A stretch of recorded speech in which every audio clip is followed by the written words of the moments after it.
வீடியோக்குள்ளே போகிறதுக்கு முன்னாடி நம்ம ராமச்சந்திரன் துர்கா என் யூடியூப் சேனல் சப்ஸ்கிரைப் பண்ணிக்கோங்க, பெல் பட்டனையும் கிளிக் பண்ணிக்கோங்க. மேலும் இந்த பதிவு பிடிச்சிருந்தால் லைக் பண்ணுங்கள், ஷேர் பண்ணுங்கள், கமெண்ட் பண்ணுங்கள். நன்றி.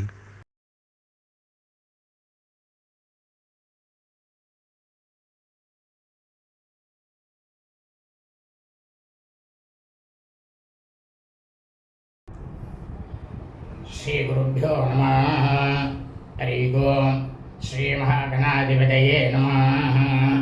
அனைவருக்கும் முதற்கண் கோடான கோடி நமஸ்காரங்கள், வணக்கங்கள், வந்தனங்கள். அனைவருக்கும் அன்பு கலந்த இனிய ஆசீர்வாதங்கள். நம்முடைய ராமச்சந்திரன் துர்கா என்ற யூடியூப் சேனலிலே இன்றைய பதிவானது சூன்ய திதி பற்றிய முழு விளக்கம் வீடியோ பதிவாக பதிவிட இருக்கின்றோம். ஆகவே அனைவரும் இந்த வீடியோ பதிவினை ஆரம்பம் முதல் கடைசி வரை முழுவதுமாக பார்த்து அன்றைய தினத்தில் அதன் பிரகாரம் தங்களது வாழ்க்கையை கடைபிடித்துக் கொள்ளுமாறு அன்புடன் கேட்டுக்கொள்கின்றோம். சூன்ய திதி பற்றிய முழு விளக்கம். தமிழ் வருஷம் விஸ்வாவசு வருஷம் வைகாசி மாதம் 1/2/5126 நாள் 15/5/2025 வியாழக்கிழமையன்று சிரார்த்த திதியானது சூன்ய திதி.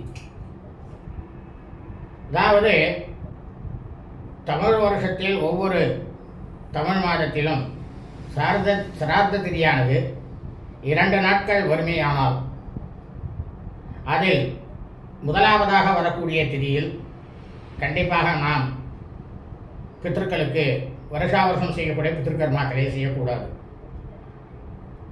இரண்டாவதாக வரக்கூடிய திதியில் தான் செய்ய வேண்டும்.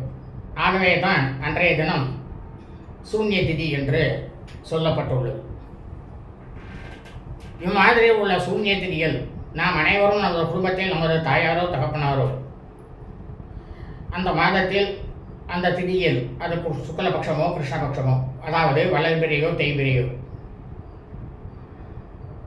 மரணித்து இறந்து இருப்பார்களே ஆனால் அவர்களுக்கு அந்த சூன்ய திதி நாளில் அவர்களுக்கு வருஷா வருஷம் நாம் செய்யக்கூடிய பித்ருக்கர்மாக்களாகிய சிரார்த்தம், திதி, தவசம் ஆகியவற்றை நிச்சயமாக கண்டிப்பாக செய்யக்கூடாது.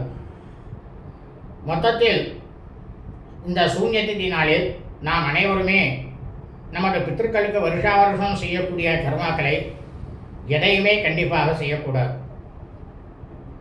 மிகவும் முக்கியமான விஷயம் என்னவென்றால், சூன்ய திதி அன்று நாம் அனைவருமே நமது அன்றாட பணிகளை மட்டும் செய்ய வேண்டுமே தவிர மற்ற எல்லா விதமான சுப நிகழ்ச்சிகள் எதையுமே நிச்சயமாக கண்டிப்பாக செய்யக்கூடாது. இதைத்தான் வேத தர்ம சாஸ்திரத்தில் ஆணித்தரமாக சொல்லப்பட்டுள்ளது. நம்மெல்லாம் இந்த வேத தர்ம சாஸ்திரத்தை பின்பற்றாமல் இருக்கிறதுனால தான் இப்போ பஞ்சபூதங்களினுடைய ஆக்ரோஷத்தெல்லாம் நாம் எல்லாரும் சந்திக்க வேண்டிய நேரமாக இருக்கின்றது. இந்த வேத தர்ம சாஸ்திரத்தை கிருதயுகத்தில் இருப்பவர்கள் 100% கடைபிடித்தார்கள். அதே திரேதாயுகம், இந்த திரேதாயுகத்தில் 75% பேர் கடைபிடித்தார்கள். அதே துவாபர யுகத்தில் வெறும் 50% பேர் கடைபிடித்தார்கள். ஆனால் இந்த கலியுகத்திலே வெறும் ஒரே ஒரு, அதாவது 25% பேர் மட்டும்தான் கடைபிடித்துக் கொண்டு வருகின்றார்கள். அந்த 25%-த்திலையும் தற்போது பார்த்தமே ஆனால் வெறும் 10% பேர் தான் கடைபிடித்துக் கொண்டு வருகின்றார்கள். நாம் அனைவருமே கிருதயுகத்தில் எத்தனை பேர் 100% அவர்கள் கடைபிடித்தார்கள், அதே போல நாம் கலியுகத்திலும் கடைபிடித்தோமே ஆனால் நிச்சயமாக நாம் அனைவரும் மிக மிக மிக மிக க்ஷேமமாக இருப்போம். இதைத்தான் வேத தர்ம சாஸ்திரத்தில் சொல்லப்பட்டுள்ளது.